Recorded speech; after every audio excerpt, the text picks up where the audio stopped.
দ্বিতীয় স্বাধীনতার পরে সারা বাংলাদেশের মানুষের প্রত্যাশা এবং বিশেষ করে বিএনপির শত সহস্র নেতাকর্মীর প্রত্যাশা তাদের নেতাকে বাংলাদেশে প্রত্যাবর্তন করানো।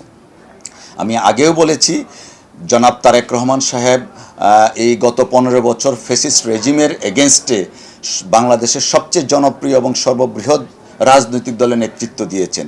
স্বাভাবিকভাবে মানুষের প্রত্যাশা তিনি সহসায় দেশে ফিরে আসবেন। অফকোর্স সেটা তার ব্যক্তিগত সিদ্ধান্ত এবং তিনি যথাসময়ে যথাযথ পদক্ষেপ নেবেন। আর আইনি বিষয় যেটা, আমরা সেটা বলে আসছি সবসময়, আইন, আদালত, সংবিধানের প্রতি জনাব তারেক রহমান সাহেব সর্বোচ্চ শ্রদ্ধাশীল।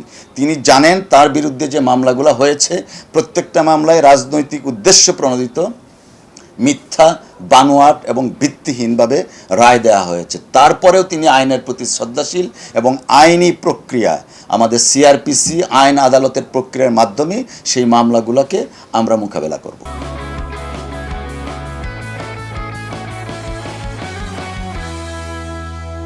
আমি যে কথাটা বললাম, মাননীয় ভারপ্রাপ্ত চেয়ারম্যান সাহেব উনি ওনার স্বীয় সিদ্ধান্ত মোতাবেক দেশে আসার জন্য ওনার অবস্থান থেকে উনি সিদ্ধান্ত নেবেন, যথাসময়ে উনি সিদ্ধান্ত নেবেন। আর আইনগত বিষয়গুলা আইনি প্রক্রিয়ার মাধ্যমেই সেগুলোকে আমরা সলভ করব। উনি আইনের প্রতি শ্রদ্ধাশীল এবং আইনি প্রক্রিয়ায় সেই মামলাগুলোকে আমরা মোকাবেলা করব।